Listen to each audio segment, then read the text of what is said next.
अस्सलामुअलैकुम, वेलकम है आप सभी का इस नई वीडियो में। तो हमारी जेके बोस के मॉडल पेपर्स की सीरीज़ चल रही थी, तो इस वीडियो में मैं आपके साथ क्लास 12th केमिस्ट्री का मॉडल पेपर लेकर आया हूं। 2025 सेशन के जो आपके एग्ज़ाम्स नवंबर वाले मंथ में स्टार्ट होने वाले हैं, तो ये वीडियो उन्हीं बच्चों के लिए रहने वाला है, क्लास 12th के जितने भी मेडिकल स्ट्रीम वाले बच्चे हैं। इसमें मैं आपको क्लास 12th का जो मॉडल पेपर है वो डिस्कस करूँगा, जो ऑफिशियल मॉडल पेपर आ चुका है वो डिस्कस करूँगा। ये वीडियो इंपॉर्टेंट रहेगा, इस वीडियो को एंड तक देख लेना, चैनल को भी सब्सक्राइब कर देना, व्हाट्सएप और टेलीग्राम ग्रुप ज्वाइन कर लेना, लिंक डिस्क्रिप्शन में आपको मिल जाएगी। तो चलिए वीडियो को शुरू कर ले। तो देख लेते हैं यहाँ पे क्लास 12th केमिस्ट्री के ऑफिशियल मॉडल पेपर के बारे में। तो देखो आपकी डेट शीट कुछ ही दिन के बाद आ रही है। डेट शीट आते ही हम आपको जो है वो गेस्ट पेपर्स भी सब्जेक्ट वाइज प्रोवाइड करेंगे, जैसे पिछले एग्जाम में हमने आपको प्रोवाइड कराए थे उसी तरह से इस एग्जाम में भी करेंगे।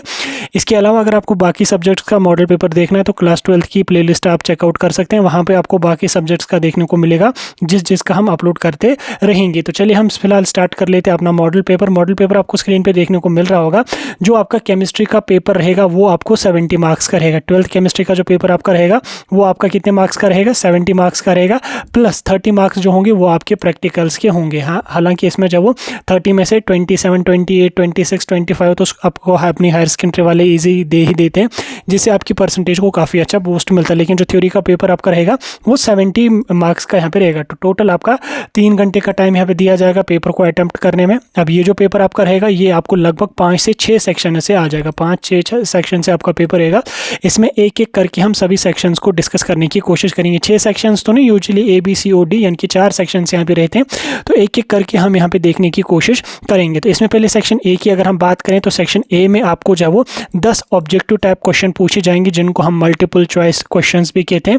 इसमें हर क्वेश्चन का आपको 1 मार्क्स होगा, यानी कि जो 10 ऑब्जेक्टिव टाइप क्वेश्चन होंगे हर क्वेश्चन का आपको 1 मार्क्स होगा, और कुल यहाँ पे आपको जो वो 10 मार्क्स इस वाले सेक्शन से भी बन जाएंगे। ठीक, समझ आ गया। 10 मार्क्स आपको ऑब्जेक्टिव टाइप क्वेश्चन होंगे। अब कैसे होंगे वो भी हम आगे चल के डिस्कस करेंगे, लेकिन फिलहाल के लिए आप थोड़ा सा जो है वो मॉडल पेपर को समझ लो। उसके बाद जो आपका सेक्शन बी रहेगा, सेक्शन बी की अगर हम बात करें तो सेक्शन बी से आपको 9 very short answer type question होंगे, जिसमें हर क्वेश्चन के आपको 2 मार्क्स होंगे, और कुल मिला के आपको 18 मार्क्स जो है वो सेक्शन बी से यहाँ पे बनने वाले हैं। 18 मार्क्स आपको सेक्शन बी से यहाँ पे बनेंगे। उसी तरह से अगर हम सेक्शन सी की बात करें तो सेक्शन सी से भी आपको 9 वे शॉर्ट आंसर टाइप क्वेश्चन होंगे, जिसमें हर क्वेश्चन के आपको 3 मार्क्स होंगे। तो कुल मिला के आपको यहाँ पे 27 मार्क्स आपको जो है वो शॉर्ट आंसर टाइप क्वेश्चंस की पूछी जाएंगे। देन उसके बाद जो हमारा सेक्शन डी रहेगा, इसमें आपको लॉन्ग आंसर टाइप क्वेश्चन पूछी जाएंगे, जिसमें आपको टोटल 3 क्वेश्चंस होंगे। हर क्वेश्चन का आपको आर पार्ट दिया जाएगा, तो इसमें आपको हर क्वेश्चन के यहाँ पे 5 मार्क्स मिलेंगे। लगभग 150 से लेकर 200 वर्ड्स में आंसर लिखना होगा, यानी कि 1-2 पेजेस या 3 पेजेस तक आपका आंसर जा सकता है। तो 15 मार्क्स आपको यहाँ पे रहेंगे। तो कुल मिला के आपका पेपर जो रहेगा वो 4 सेक्शन से रहेगा, और 70 मार्क्स का आपका यहाँ पे पेपर टोटल रहने वाला है। ठीक, सब कुछ मैंने आपको समझा दिया। उसके बाद यहाँ पे आप देख सकते हैं, यहाँ पे इन्होंने लिखा है कि use log tables if necessary, use scientific calculator, use of scientific calculator is not allowed. ये आपको सभी को पता है कि कैलकुलेटर वगैरह एग्जाम में अलाउड नहीं होता है। ठीक, ये आपका मॉडल पेपर है। अब जो आपके सेक्शन ए से 10 ऑब्जेक्टिव टाइप क्वेश्चन पूछे जाएंगे, वो किस टाइप के क्वेश्चन आपको पूछे जाएंगे, जरा इसको हम थोड़ा सा समझने की कोशिश करेंगे। जैसे मैं आपको स्क्रीन पे दिखा रहा हूँ, क्वेश्चन नंबर 1 यहाँ पे है, सिलेक्ट द करेक्ट वन। जैसे यहाँ पे क्वेश्चन दिया हुआ है, the molarity of pure water is. ठीक, प्योर वाटर की मोलरिटी क्या है, आपने पढ़ा होगा, मोलरिटी पढ़ा होगा, मोलरिटी पढ़ा होगा। तो उसी तरह से आपको प्योर वाटर की मोलरिटी आपको पता होनी चाहिए कितनी है। तो आपको 4 ऑप्शंस दिए गए होंगे, 4 में जो राइट आंसर होगा उसको आप अटेम्प्ट करेंगे। उसी तरह से आप यहाँ पे देख सकते हैं, which of the following condition is correct for an ideal solution. Solutions वाला यूनिट जो है उसमें आपने पढ़ा होगा सॉल्यूशंस क्या होते हैं, ideal solution, non ideal solution, इनके सोल्यूशन की टाइप्स आपने पढ़ी होंगी। तो उसी का यहाँ पे आपको बोलना है कि कौन सी कंडीशन करेक्ट है फॉर आइडियल सोल्यूशन। तो 4 कंडीशंस में से आपको बोलना है कौन सी सही है। उसी तरह से यहाँ पे नेक्स्ट है, which of the following is not a good conductor of electricity. ठीक, इलेक्ट्रिसिटी वाले यूनिट्स है, इसमें यहाँ पे आपको जो वो 4 कंपाउंडर्स दिए हुए हैं, तो 4 में आपको आइडेंटिफाई करना होगा कि कौन सा कंपाउंड जो है वो गुड कंडक्टर ऑफ इलेक्ट्रिसिटी नहीं है। ठीक, यानी कि बैड कंडक्टर ऑफ इलेक्ट्रिसिटी कौन है। ठीक, विच आप यहाँ पे नॉट लिखा हुआ है, इस क्वेश्चन को आप समझ लेना अच्छी तरह से। नॉट लिखा यहाँ पे हुआ, तो आप ये नहीं सोचना कि गुड कंडक्टर ऑफ इलेक्ट्रिसिटी है तो हम उसको फाइंड करेंगे। क्वेश्चन को अच्छी तरह से पढ़ लेना, यहाँ पे नॉट लिखा हुआ है। ठीक, उसी तरह से यहाँ पे आप देख सकते हैं नेक्स्ट क्वेश्चन यहाँ पे आपका, the units of rate constant for second order reaction की type, first order, second order reaction आपने पढ़ी होगी, उनकी कैलकुलेशन आपने पढ़ी होगी और पता भी होगी होगी आपको। उसी तरह से यहाँ पे आपको जो है वो रेट कांस्टेंट आपको कैलकुलेट करना होगा सेकंड ऑर्डर रिएक्शन का, ठीक। तो वो आप यहाँ पे लिखेंगे zero order, first order, second order reaction, ये आपने पढ़ी होंगी, इस पर मैं ज़्यादा जाऊँगा नहीं। उसी तरह से यहाँ पे नीचे है which of the following oxidation state is common for और लेंथेनॉइड्स, ठीक। लेंथेनॉइड्स, एक्टिनॉइड्स आपने पढ़े होंगे।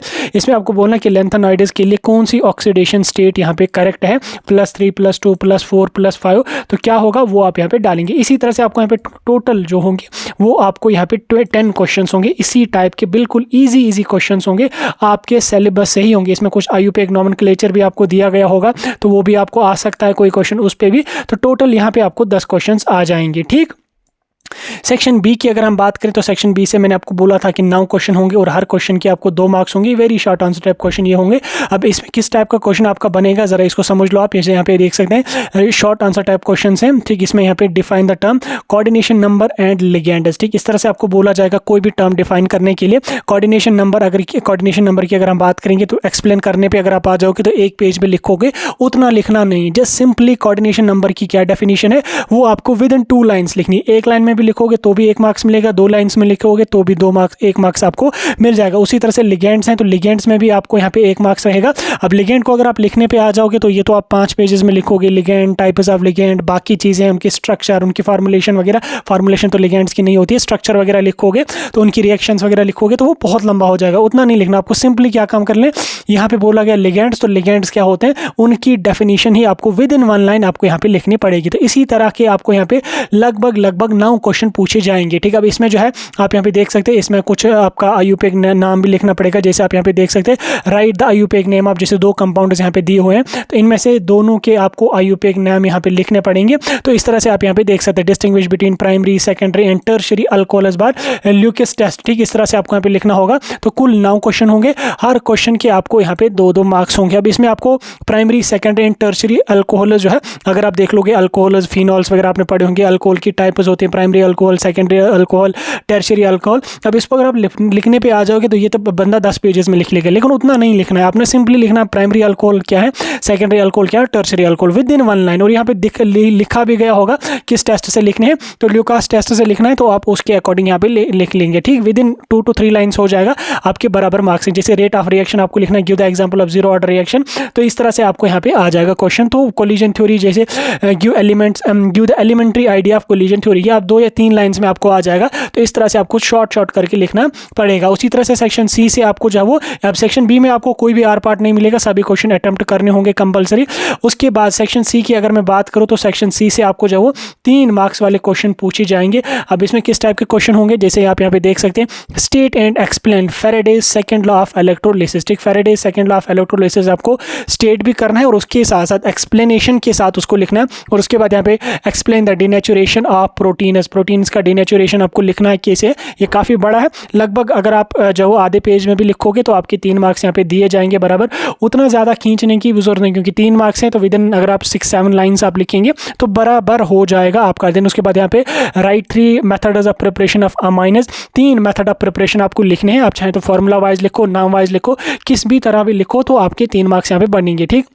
उसी तरह से यहाँ पे और भी कुछ डेफिनेशंस होंगी। Effect, what are the effect caused by freons and DDT on the environment, क्या है डीडीटीज का और फेरॉन्स का क्या है इफेक्ट, तो इस तरह से आपको लिखना पड़ेगा, ठीक। तो इनमें भी आपको उतना ज़्यादा लिखने की ज़रूरत नहीं है, ठीक। उसके बाद आप यहाँ पे सेक्शन डी की अगर हम बात करेंगे तो सेक्शन डी से मैंने आपको बोला था कि सेक्शन डी से आपको जब वो 3 क्वेश्चन पूछे जाएंगे, जिसमें हर क्वेश्चन के आपको 5 मार्क्स होंगे और कुल मिला के आपको इस वाले सेक्शन से 15 मार्क्स यहाँ पे बनेंगे। तो 3 × 15 मार्क्स आपको सेक्शन सी से, सेक्शन डी से यहाँ पे बनेंगे। अब इसमें आप कैसे इस सेक्शन को अप्रोच करोगे, इसमें जो भी क्वेश्चन आपका होगा उसका बाज़ाब्ता आपको आर पार्ट होगा। ऊपर आपने देखा ए बी सी सेक्शन में कहीं पे भी हमें आर पार्ट देखने को नहीं मिला, लेकिन जो सेक्शन डी होगा इसमें आपको आर पार्ट आ जाएगा, क्योंकि 5 मार्क्स वाला क्वेश्चन है। जैसे इसमें किस टाइप के क्वेश्चन होंगे, डिफाइन मोलिलिटी एंड नॉर्मलिटी, ठीक। मोलिलिटी को आपने डिफाइन करना, डेफिनेशन लिखनी है, नॉर्मलिटी को आपको डिफाइन करना है और उसके बाद आगे क्या लिखा है, calculate the molality and normality of solution of sulphuric acid having 0.49 gram of it dissolved in 450 ml of solution. अब आपको यहाँ पे मोलरिटी भी कैलकुलेट करनी है और साथ में नॉर्मलिटी भी कैलकुलेट करनी है। अब यहाँ पे आपको डेफिनेशन ही इनकी लिखनी है कि मोलरिटी क्या होती है और नॉर्मलिटी क्या होती है। ठीक लिखा आपने, उसके बाद आपको यहाँ पे मोलरिटी और उसके साथ साथ नॉर्मलिटी कैलकुलेट करनी है। सल्फ्यूरिक एसिड की यहाँ पे दिया गया भी है, इसका अमाउंट 0.49 ग्राम है सल्फ्यूरिक एसिड का, जिसको डिजॉल्व किया हमने 450 ml सोल्यूशन में। ठीक, आप कैलकुलेट करेंगे, फार्मूला लगाएंगे, हो जाएगा। ठीक, 2-3 पेजेस में इजीली आ जाएगा। अगर ये कर रहे हो तो ठीक है, नहीं कर रहे हो तो आपको यहाँ पे थ्योरेटिकल टाइप क्वेश्चन एक दिया गया है, define depression in freezing point, and उसके साथ साथ यहाँ पे लिखा है how can you calculate the molecular mass of non volatile solutes with it. Volatile solutes, non volatile solutes आपने पढ़े होंगे, इंपॉर्टेंट है, आपके board exam point of view से भी इंपॉर्टेंट है और उसके अलावा कॉम्पिटिटिव एग्जाम जो भी है उसके पॉइंट ऑफ व्यू से ये चीज़ें बहुत ज़्यादा इंपॉर्टेंट है। तो आपको यहाँ पे कैलकुलेट करनी पड़ेगी। इस तरह से आपको यहाँ पे जो लॉन्ग आंसर टाइप क्वेश्चन होंगे वो आपको इस तरह से बनेंगे। और उसके बाद अगर मैं बाकी 2 क्वेश्चंस की भी बात करूँ तो इसमें भी आप यहाँ पे देख सकते हैं, इसमें इस तरीके का आपको बनेगा। इसमें आपको मेथड ऑफ प्रिपरेशन भी आ जाएगा ऑर्गेनिक केमिस्ट्री से, जैसे मेथड ऑफ प्रिपरेशन आपको कीटोन्स का यहाँ पे बोला गया है। अगर आप ये लिख रहे हो तो ठीक है, नहीं तो यहाँ पे कुछ रिएक्शंस आपको दिए हुए हैं, तो ये 3 रिएक्शंस आप लिखो, एक्सप्लेन कर लो, एग्जाम्पल के साथ लिखो, हो जाएगा। नहीं तो मेथड ऑफ प्रिपरेशन आप पढ़ लो, हो जाएगा। देन उसके बाद यहाँ पे corrosion of metals, explain the mechanism of rusting and iron, बहुत इंपॉर्टेंट है, इसको आप यहाँ पे स्टार करके रखो। ये लास्ट ईयर भी आया था, इस साल भी आया है। अभी 2 मार्क्स में आ जाए, 3 मार्क्स में आ जाए, 5 मार्क्स में आ जाए, ये किस्मत की बात है, मोस्ट इंपॉर्टेंट है। अब ये तो आपका रहा मॉडल पेपर जो मैंने आपको समझा दिया। अब आ जाती है बात गेस्ट पेपर्स की। गेस्ट पेपर्स की सीरीज हम जो वो इंशाल्लाह जो ही आपकी डेट शीट आ जाएगी, डेट शीट आते ही विद इन फ्यू डेज हम जो है वो गेस्ट पेपर्स की सीरीज अपलोड करेंगे, जैसे पिछले एग्जाम में हमने दी थी, इस एग्जाम में भी देंगे। तब तक के लिए आप हमारे साथ जुड़े रहें। अगर वीडियो अच्छा लगा लाइक शेयर जरूर कर लेना और अपने सभी दोस्तों तक इस वीडियो को जरूर पहुंचाना। साथ में टेलीग्राम और व्हाट्सएप ग्रुप भी ज्वाइन करके रख लें।